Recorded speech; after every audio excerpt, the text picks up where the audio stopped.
Good afternoon, everybody. My name is John Durrant from Spiritual Connection, and this is The Train. And today I want to welcome on the train Denise Oliver, who is from Diva Empowerment. Yes. Hi, Denise. And Jimmy Petruzzi. And Jimmy is a hypnotherapist and a psychologist. And I welcome you both on the train. Thank you. Yeah, that's great to be on board. Yeah. It is, isn't it? Yeah. I like it. Now then, what I want to do before we go any further, I'd like you to tell me, first of all, what it is that you do. And let's start with Denise. Denise, what is Diva Empowerment? You tell me that you are an access conscious facilitator. What exactly does that mean? Okay, so Diva Empowerment came about 3 years ago, and the name is in two parts. Diva, D-E-V-A. So when you know that that's the Roman word for Chester, then you know where I'm based. It's also a word for goddess from the Hindu language. So again, that might give you an indication of the direction in which I focus my empowerment. So you're a goddess from Chester? I certainly am. Okay. And we have a goddess in Chester. I know we do, yeah. I know. So yeah, I go and talk to her occasionally. Okay. When I'm stuck on something. Okay. And that's where you're coming from with your empowerment? Yes. Okay. Yeah. And Jimmy, tell me about you. Yeah, I've studied many modalities over the years, and hypnotherapy has been one of the main processes I've used for a long time. I actually got to postgraduate level at psychology and felt that for me it was a bit too much pathology rather than possibility. Albeit I have a lot of respect for people in the field. I sort of moved on into the field of studying neuroscience. So I'm kind of like a spiritual scientist in one sense. I've got a long way to go in the field of neuroscience I should say. I still have a lot of learning to do. I'm sort of, my next goal is to just wrap up my MSc and then go on to the PhD. Not because of the titles, they don't really interest me in the sense that it's what I want to research going forward. But hypnosis has formed the backbone of what I've done for a long time. I like this idea of spiritual science. I mean, it's one of the things that spiritualists say, is that they're actually scientists, and it's always, whenever they do a demonstration of mediumship, it's always an experiment. And I actually like that. I like that a lot. And one of the reasons for the show, and one of the things that we're doing with Spiritual Connection, is actually investigating these things and actually looking at what is science and what is the science of the universal energy that we all try and latch onto. Like that a lot. Now, the other thing I'd like to find out about is, we've talked about access bars before. What is it? Access bars? Because, Go on, shall I start? You start. Yes, okay. You start. So it goes back nearly 30 years now, and it goes back to a guy who's American called Gary Douglas. He's now in his late 70s, and he spends his life promoting consciousness. That's his aim, is that we need to bring more consciousness to this planet, because his thought process is that we won't have a planet if we don't do that. So nearly 30 years ago, he was invited to do a reading. He could channel spirits, and the main one he channeled was Rasputin. And Rasputin was always bringing him information. Okay. I've no idea what that's like. I've never done that myself, but I get the energy of that. So cool. So he goes to New York to do a reading for a massage therapist. And from that reading came this process called the bars. And he didn't know what to do with it at the time. So for 10 years, he basically experimented with it, plus all the information Rasputin was still giving him, and started to grow access consciousnness. So what are the bars? They're 32 points on the head that when they are lightly touched, help us to delete those thoughts, feelings, emotions, values, beliefs that actually aren't working for us anymore. So if you imagine it's like, brain is like a computer, and if you don't keep clearing your computer, it starts to run more slowly, and you've got all this stuff sitting there, and it's not of no use anymore, but you've actually forgotten it's there. So with the bars, they relate to areas of our lives that we get stuck in. So reflexology, if you think of it on the feet, reflexology works on parts of the body, but the bars works on parts of our lives. So areas of our lives that we can get stuck in. So hang on a second. So we're talking about reflexology on the head. Sort of. What? Phrenology? No. which was So it's about- years ago, 1920s, you used to go and get your bumps felt. Yes. It was called phrenology. It's not reflexology, it's not phrenology, it's not Reiki. It's just another completely energy different. modality. It's just, And there's lots of these modalities, and it really works for some people, and on other people it's less of an impact. It still does something, but I find that people are looking for that magic bullet, and when they don't get the magic bullet, it's not worked. I go along with that totally. The number of people I know who say, ask the universe and it will provide, and so they go, BMW. You walk outside in the morning and it isn't there, so therefore it hasn't worked. Yes, exactly. And you know, it's exactly the same as that. Yeah. You have to have an open mind for this. Yeah. And I firmly believe that we're given the opportunities, we have to use them properly. Yeah. But what I'm hearing you saying is we're releasing the bars to different emotions and so on within ourselves. The bars are bars of energy, so I can't cut your brain open and find the bar. That's not there. It's not something that in this reality we can actually see, but energetically they are there. Just slow down a minute then, I know. because I want to. Jimmy, when you dealing with hypnosis, Yes. you're obviously dealing with the mind as well. And Indeed. you mentioned before about Douglas with his Gary Douglas. Douglas, looking at, I'll remember him as Douglas, I'm sorry, but that's the way it'll be. But he was talking about your consciousness and the consciousness we want to bring to this world. And as I understand it, when we talk about things like hypnosis, we're talking about the unconscious mind. Yeah, I mean, And bringing that forward. Yeah. Now, there seems to be some similarities here. I mean, there is, in the sense that if we think of the evolution of the brain from a very simple organism in the beginning, and then we develop a spine and reflexes of brainstem and hypothalamus and a limbic system and a neocortex. So over a period of many years, we've become a lot more sophisticated in one sense, but we've still got a very primal brain. And for me, when we talk hypnosis, it's about creating an experience for someone. The analogy I use when I'm teaching courses, when I really want to cut the jargon, is like the film. The film A Christmas Carol. The guy goes to bed in the evening and he gets visited by a ghost, and the ghost of the present, the past, the future. And in one sense, it's almost like hypnosis, really, because you're dealing with the past, you're dealing with the future, you're dealing with the present, but it's experiential. And for me, it's about whether it's access bars, whether it's whatever methodology you use, hypnosis, it's about creating an experience for that person. Because in the end, the goal is simple. You want to go from maladaptive to adaptive. You want to be more functional. Yes. And a lot of that's down to the way we perceive the situation, our thoughts, how they impact our feelings, and how that implicates our behaviour and physiological response. So for me, I mentioned before, I've got one camp, 1 foot in the spiritual camp, 1 foot in the scientific camp. The reason being is that I think we've gone so far in science, but we're like on the edge of a pier. I couldn't agree with you more. Yeah. There's so much Couldn't we agree don't with you know. more. Yeah. There's so much we don't know, and I'm really a big advocate of science. There's massive strides, some great equipment, MRI scanning, LRI, so many great things that they've come up with, and obviously in the appropriate circumstances, there's treatment protocols that are evidence-based. There's obviously medication for people that obviously they can take under the right circumstances for various conditions. And I'm not suggesting to be for or against anything. I have an open mind, but I truly believe that from the point of view of psychosocial techniques, it's experiences that change people. Because we know the answers. We know what's good for us and not. We know smoking excessively is not good. We know these emotional pains we have, but how do we overcome these issues that we've got? Right, well, just a sec.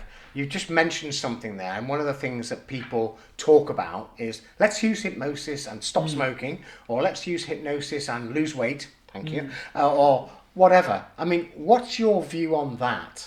Yeah, I mean, it all depends what the goal is. And say the person wants to reduce weight, or they want to cease smoking cessation. So the underlying issue could be an emotional connection to the food, because obviously food and nutrition is the implication in gaining weight. So they could be eating excessively. There could be an emotional connection to the food. Smoking could be a coping strategy. So the reality is, for me, is working out the underlying emotion. Okay, so let's just take a step back, because these things, correct me if I'm wrong, but one of the discussions we had was around access bars and around accessing various centres and energies, which would help you to cope with some of these strategies. Give you strategies to help you cope with some of these things like eating and smoking and so on. Is that correct? Am I being totally wrong there? Access is that everyone has a choice. So you might choose to totally ignore the fact that your body doesn't want you to smoke anymore, never wanted you to start in the first place. And then when you get to a point where you've heard enough about the side effects of smoking, you choose to stop. And so we talk about it being choice. And I can't make you do something. Only you can change it. You said Sorry. But equally, on elaborating on that is that equally, you could be a teenager and you think your uncle's really cool because he drives a sports car, he's flashing, and you watch him smoke or her smoke if you're anti-smoking, and then you have an idea, an association, and then you have a behaviour. So what you're saying there, in effect, in one sense, and correct me if I'm wrong, it's almost like an association to what you're doing, the behaviour. So the behavioural response is smoking cool. Now, you could didactically read a packet of cigarettes and say smoking's bad for you. Yeah. You know the answers, but you carry on doing it because the emotion is so powerful into the behaviour. If you then proceed to go to an emphysema ward and then you get startled and think, goodness me, the implications aren't so cool, then you might change behaviour, an idea, a new association, a new behaviour. So what I'm implying there, I'm not suggesting that people go visit a ward, but what I'm trying to imply is that the fact that we have these associations, don't we, that we acquire very young, because the nature-nurture debate is salient now. We know it's genes and environment that come to play in a lot of things that associate to what we do. So the point being is that the environment has a big implication on what we do as well. The key word for me that you mentioned there was emotion. A lot of these things seem to be connected with emotion, and emotion appears to me to be a very, very strong, very, very powerful reaction with ourselves. What do you think? Well, I would say to that, I've been a very emotional person in the past, and the one thing that's helped me to acknowledge what I know has been access consciousness, when I've done lots and lots of other modalities. So I have done Reiki, I've done emotional freedom technique, I've done a form of kinesiology, I've seen hypnotherapists, I've been to acupuncturists, blah, blah, blah, blah, blah. But the one thing that changed for me was, within access, what we do is we stay in the question. We're not looking to gain answers, we're looking for awareness. So what is the awareness I have in a given situation? Now, I could get into an emotional state about being on the radio, but actually my emotional state is one of being really calm, because there's no threat to I did notice that. Yeah, I'm just going to sit here and chat and answer questions, or whatever it is, wherever it is you want me to go.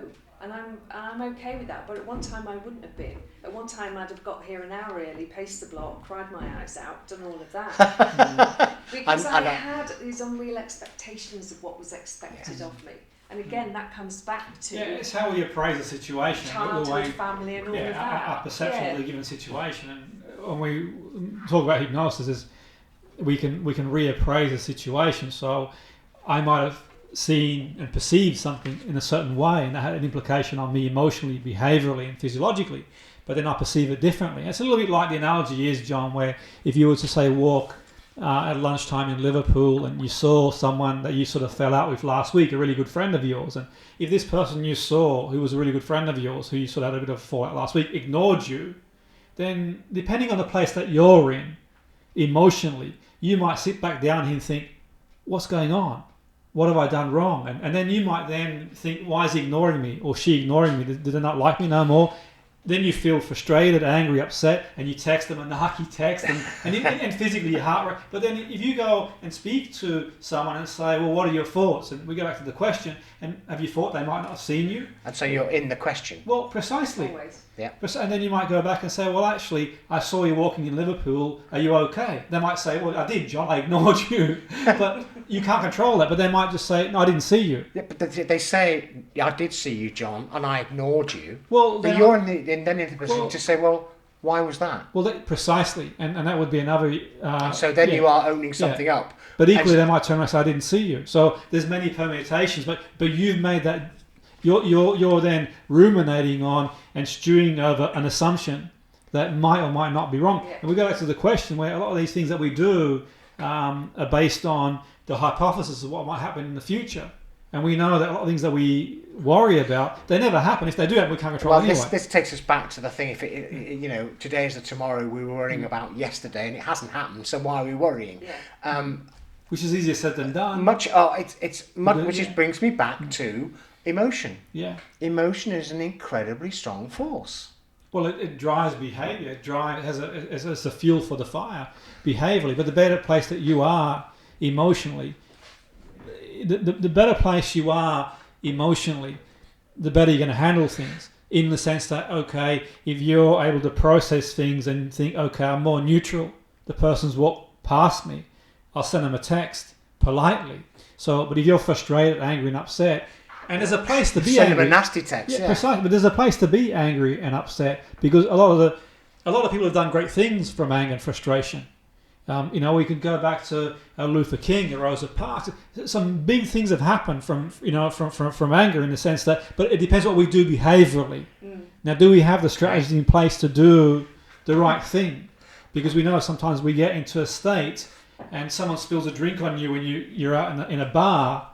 Okay, you might get frustrated, but you can nuance the behaviour. You say, okay, it's fine, and you walk away.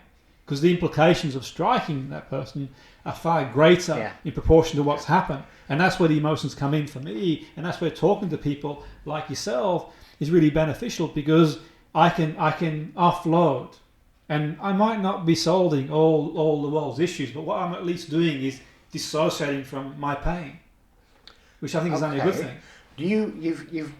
I like that, but one of the things which comes into that, one of the things which people use for that is chocolate. Yeah.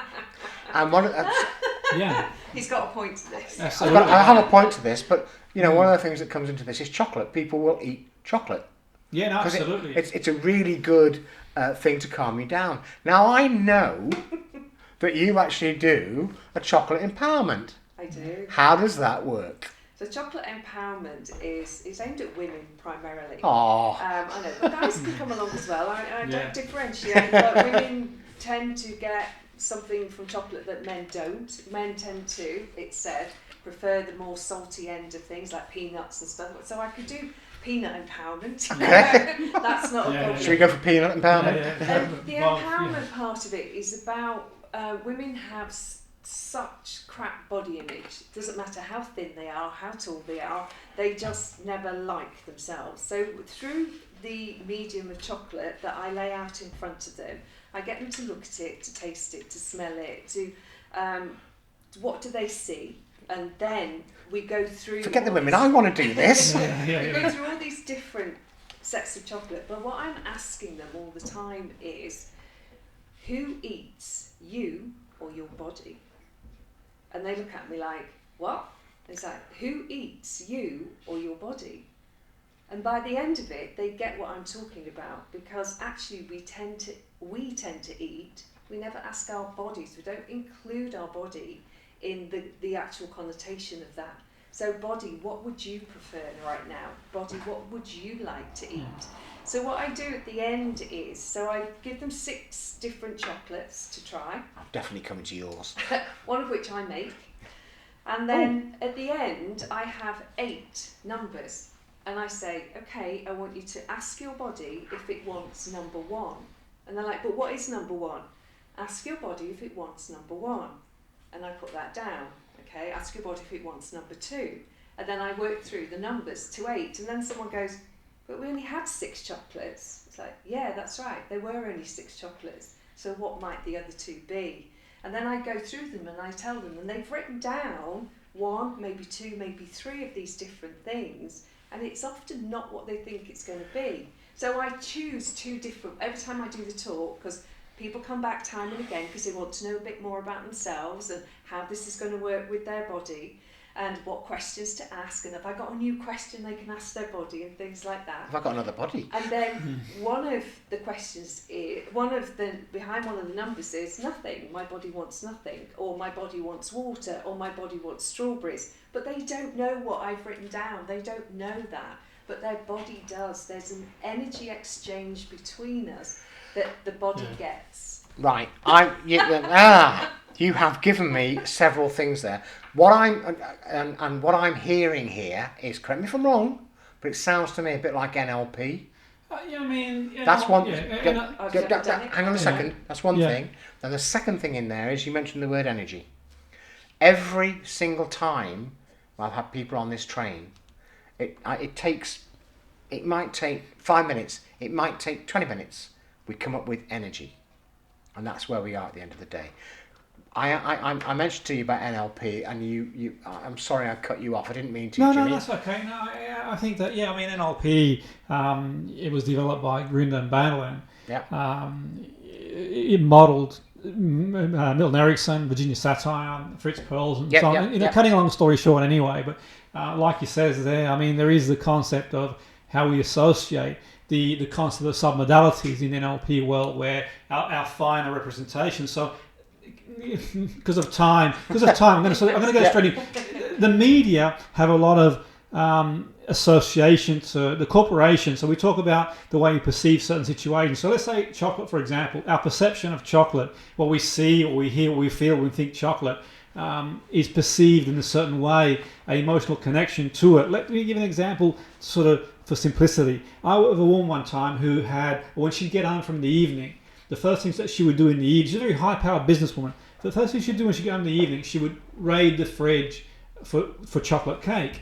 And it was causing her an issue, because if you eat after a certain time in the evening, high calorie food with low nutrition, you're going to obviously increase weight. But when I regressed to John, she went back to a point in her life where she was 4 or 5 years of age, and every time she'd hurt herself, her mum would give her chocolate. So she associated chocolate to love, all these warm and fuzzy feelings, the visual aspect. And what I did is I changed the association to it and did a bit of TA work and did some NLP with her to change and pretty much do what you do, change the association to it to help her to overcome that. And the point being is that for her, because she went for a breakup and she felt lonely in the evening, she felt the compulsion. So that was almost like a coping strategy. So we sort of think about the NLP world, her association to it, the way she perceived it. And advertisers do a very good job at that. They do. Johnny, if I said to you, if I had a cup here, for example, if I had a cup, for the people who aren't familiar with the NLP world because of time being of the essence here, if I had a cup and said to you, in this cup there's water, 10 sugars, chemicals that could burn through steel, who would buy it for £1.50? Seriously, would anyone buy it? But they don't get people like me advertising their products. What they do, and you bought soft drinks, haven't you? What they say is, here's a Coke. Precisely. I'm glad you said it, not me, because I use it to clean my toilet, actually. Precisely. But you remember the old advert? You guys will probably remember the advert where, remember the advert where you had that window cleaner that was being hoisted. Yes. Yeah, and they're playing the music, and this window cleaner looks anything but like a window cleaner. No offense to my window cleaner. He's like an Adonis, isn't he? Yeah. And at 11, they go 11:30. So there's an anchor there, and then the women get up in the morning thinking, why do I fancy a Diet Coke? At 11:30. Precisely. Yeah. So they're using people's association, and the point being is one of the associations that the association being really strong. So the anchor's there. So in the end, they're buying a product. They don't know what they're buying it for. But so in actual fact, bringing that down to togetherness, if you like, we're talking much about the same thing, approaching it in a completely different way. It's just a different modality. Using a different way of doing it. But at the end of the day, we are saying, correct me if I'm wrong, but we're saying, I keep saying that, don't I? But it's bringing us back to a natural situation with ourselves, with our bodies, with our minds, and the way they're working. Having a connection. And this all comes back to energy. I think it's a really good point you made there. And if we can pull that energy together, how do you feel? I mean, we mentioned it a while ago. You mentioned it a while ago. We're coming to the end of a pier. I think so, because there's so much that we don't know. What is actually out there? Can you imagine standing on the end of a pier and looking out at all that sea? Precisely. What is it? What is actually there? I get quite emotional about this because I feel very strongly about it. You're laughing. Yeah. Why are you laughing? I just remember the last time I spoke to you and how emotional you got. I did, didn't I? Yeah. That's your fault. You make me emotional. No, there's a lot we do know, but there's a lot that we don't know, and we've got a long way to go. So much. Precisely, there's an ocean out there, and the telescope experiment, the Deep Hubble telescope experiment, where they sort of shine the telescope into the darkness and saw all those galaxies. You can't look at anything. I'm in awe, me personally, when I sort of see these sort of things and think, okay, we're just this sort of pale blue dot in the middle of nowhere. Yeah. But we like to think as human beings, I truly believe that sometimes we get a bit too full of our own importance. My colleague over here, who considers that the world is flat, had everything pulled out from under him when they showed him a picture of that. But there you go. Which was such a shame, but don't get him started. Look, I don't know where we go from here, to be honest, because looking at the way things, looking at the two of you, you actually have different ways of doing the same thing, and you're both effective. I know you're both effective. Well, one of the things I say is that imagine it, John, that you were the one guy on this planet who was tasked with changing consciousness. How quickly, as one person, could you do that? How quickly could you actually get round to every single person on this planet and assist them a lifetime with the changes they want? Yes. A lifetime? You know, so imagine if there were 10 of you, or 100 of you, or 1,000 of you. We're networking now. Yeah, and each of those people then takes the information, they alter it, but they're still doing the same thing. They're still tapping into energy. They're still changing something. And that's what's happening. And it's still energy. We're still tapping into energy. Absolutely. I think, as a species, we've got a long way to go, evolutionary. I think that if you look at the last century, there was so much violence last century with wars and genocide. And I think that, from the point of view as a species, we haven't seemed to have learnt a lot from the last century. We haven't started this century on a good footing. And I think that what we need to do is sort of raise that awareness and think, okay, let's sort of realise that we have evolving to do. There's some things that do happen that are unnecessary suffering, in the sense that, we cause each other pain that is not, there's really no point to it. At the same time, to raise this a little bit, I agree with you. But at the same time, we also need to have some fun. Absolutely, I agree. We also need to have some fun. Absolutely. I can see a platform approaching very rapidly, but this little journey that we've had has gone very quickly. What I would like to do is I'd like to invite you both to come back at separate times, if that's okay. We've passed the test. There we go. Yes, the first hurdle. Only just. But really, this has been very interesting, because this is one of the few journeys we've had where we haven't actually talked about spirituality and spirit people and things, and it's been quite scientific. And what I like about that is the fact that we are approaching things which are emotional, which are energy, and which are spiritual, but in a scientific way. And what this program is all about, which is what my colleague said at Square One, is that we are all about spirituality, we're all about science, and we're all about looking at the compassion of things. And I really want to take that a lot further. But I thank you both very much for coming. This has been most enjoyable, and thank you very much indeed. And I'm John Durrant. This has been The Train, and thank you very much, everybody. Thank you. Thank you.